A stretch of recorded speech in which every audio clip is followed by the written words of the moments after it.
அனைவருக்கும் சாகும் வரைக்கும் ஆயுள் தண்டனை அப்படிங்கிறது தான் இதில் முக்கியமான ஹைலைட்ஸ். ஒவ்வொரு குற்றவாளிக்கும் ஒவ்வொரு வகையான ஆயுள் தண்டனைகள் அவர்கள் செஞ்ச குற்றத்தின் அடிப்படையில் வழங்கப்பட்டாலும் கூட அதோடைய இம்ப்ளிகேஷன் ஒன்று தான்.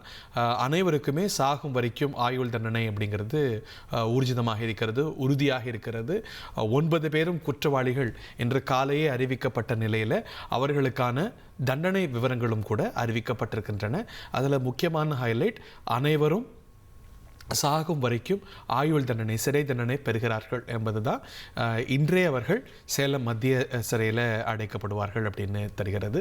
அவர்கள் ஏற்கனவே 6 ஆண்டுகள் சிறையில் இருந்த நிலையில் அவர்கள் இதர வாழ்நாளையும் இந்த தண்டனையின் அடிப்படையில், இந்த தீர்ப்பின் அடிப்படையில் அவர்கள் சிறையில் கழிக்கப் போகிறார்கள் என்பது தான் இந்த தீர்ப்பில் நிலைநாட்டப்பட்டிருக்கக்கூடிய முக்கியமாக நீதியாக பார்க்க முடிகிறது. நேர்களே, நம்முடைய சமூக செயற்பாட்டாளர் வழக்கறிஞர் ஹென்றி டி பேன் அவர்கள் இணைந்திருக்கிறார். இந்த தீர்ப்பை வரவேற்கிறீங்களா சார்?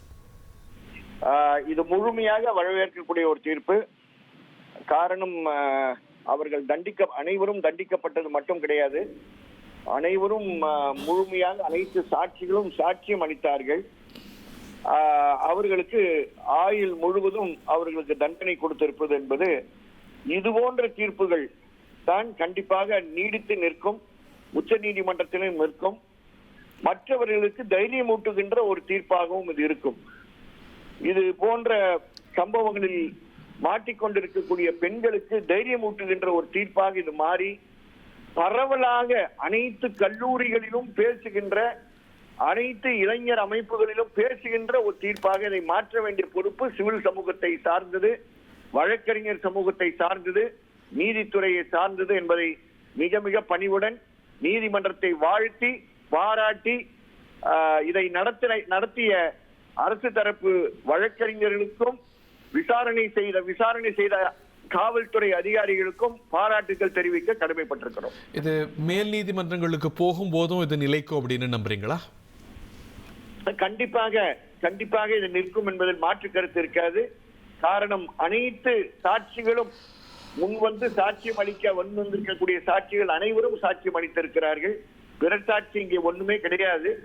2வது, தீர்ப்பும் தூக்கு தண்டனை என்று கொடுத்திருந்தார்கள் என்றால் அதில் சிரமம் ஏற்பட்டிருக்கக்கூடிய வாய்ப்பு இருக்கு.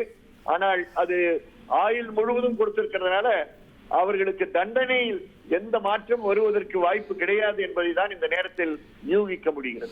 இதில் விட்னஸ் ப்ரொடெக்ஷன், அவங்களுடைய சென்சிட்டிவிட்டி, அதில் இது ஒரு ரொம்ப முக்கியமான ஒரு லேண்ட்மார்க்காக அமைகிறத பார்க்குறோம்.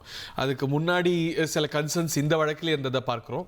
பட் சிபிஐ விசாரணையில் இந்த விட்னஸ் ப்ரொடெக்ஷன், அவங்களுடைய நம்பிக்கை பெறுதல், அவங்கள எந்த ஒரு ஸ்டிக்மாக்கும் உள்ளாக்காமல் இருக்கிறதுல அதில் சில டூல்ஸ் கையாண்டாங்க. அதுதான் பாதிக்கப்பட்ட பெண்களுக்கு நீங்கள் சொல்வது போல் எல்லா கல்லூரிகள்லையும் இனி வரக்கூடிய காலங்களில் எல்லாருக்கும் ஒரு நம்பிக்கையை தரும். ஸோ இது போன்ற நடவடிக்கைகள் வலுப்பெறணும்னு நினைக்கிறீங்களா? அதுக்கு சிவில் சொசைட்டி எடுக்க வேண்டிய நடவடிக்கை என்ன, அரசு எடுக்க வேண்டிய நடவடிக்கை என்ன, நீதித்துறை எடுக்க வேண்டிய நடவடிக்கை என்ன? இதுலேயும் கூட இந்த டிபார்ட்மெண்ட்லேயே இது ரொம்ப ஒரு முக்கியமான பாடத்தை விட்டு செல்லுது இல்லையா? சாட்சிகளை பொறுத்தவரை இன்று நிலுவையில் 2 மிக முக்கியமான தீர்ப்புகள் உண்டு. ஒன்று, witness protection scheme 2019 witness protection scheme. இந்த ஸ்கீமை பொதுவாகவே இன்று காவல்துறை பயன்படுத்துவது கிடையாது. இதை பாதிக்கப்பட்டவர்களும் பயன்படுத்துவது கிடையாது. இந்த ஸ்கீமின் படி அனைத்து சாட்சிகளுக்கும் பாதுகாப்பு அளிக்கின்ற பொறுப்பு ஒரு 3 நபர்கள் கொண்ட ஒரு குழுவிற்கு உண்டு. அது மாவட்ட நீதிபதி, மாவட்ட காவல்துறை கண்காணிப்பாளர், மாவட்டத்தில் அரசு தரப்பு ப்ராசிக்யூஷனுக்கு பொறுப்பாக இருக்கக்கூடிய ஜாயிண்ட் டைரக்டர், அவர்தான் அந்த குழுவினுடைய மெம்பர் செக்ரட்டரி. ஆனால் வருத்தத்துடன் பதிவு செய்கிறேன், எல்லா மாவட்டங்களிலும் இது பயன்படுத்தப்படுகிறது இல்லை. இது பயன்படுத்தப்பட்டால் பல வழக்குகளில் சாட்சிகள் பிறர் சாட்சியாக ஹாஸ்டைல் விட்னஸாக மாறுவதை தடுப்பதற்கும், அந்த சாட்சிகளுக்கு தைரியம் ஊட்டுவதற்கும், அந்த சாட்சிகளை மதிப்பதற்கும் இது ஒரு வாய்ப்பாக மாறும். அது நம்பர் 1. நம்பர் 2, நான் ஏற்கனவே கூறியது போல் வல்னரபிள் விட்னஸஸ் டெபோசிஷன் சென்டர் என்ற ஒரு சென்டரை, தனியாக ஒரு கட்டிடம், பாதுகாப்பான ஒரு கட்டிடம், இது போன்ற வழக்குகள் சாட்சியங்களை விசாரிப்பதற்கு மட்டும் பயன்படுத்துகின்ற ஒரு விசேஷ கட்டிடம், அதனுடைய வரைப்பு எப்படி இருக்க வேண்டும், அதை எப்படி வேகமாக கொண்டு வர வேண்டும் என்று உச்ச நீதிமன்றம் கூறியிருச்சு. அதை தமிழகத்தில் வேகமாக கொண்டு வர வேண்டிய பொறுப்பு உயர் நீதிமன்றத்தினுடைய பொறுப்பு. இதுக்கு பண ஒதுக்கீடு முடிந்து விட்டது. இதை கண்காணிப்பதற்கென்று ஒரு உயர்மட்ட குழு இருக்கு. அந்த குழுவினுடைய பொறுப்பு கரூரில் செயல்படுகிறது, திருவண்ணாமலையில் செயல்படுகிறது, தருமபுரியில் செயல்படுகிறது. ஆனால் மீதம் உள்ள 35 மாவட்டங்களில் செயல்படுவதில்லை. இது செயல்பட ஆரம்பித்தால் காவல்துறைக்கு பயனுள்ளதாக இது மாறும். ஆகவே பல வழக்குகளில் அவர்கள் தண்டனை பெற்றுக் கொடுப்பதற்கு வசதியான ஒரு வாய்ப்பாக இருக்கும். நன்றி. Thank you very much sir. ரொம்ப நன்றி. 9 பேருக்கும் சாகும் வரைக்கும் ஆயுள் தண்டனை விதிக்கப்பட்டிருக்கிறது. ஒவ்வொரு குற்றவாளிக்கும் ஒரு வகையான ஆயுள் தண்டனை இருந்தாலும் கூட செயல்பாட்டு அளவில் அதற்கு வித்தியாசம் இல்லை. சாகும் வரைக்கும் அனைவருக்கும் ஆயுள் தண்டனை அப்படிங்கிறது விதிக்கப்பட்டிருக்கிறது.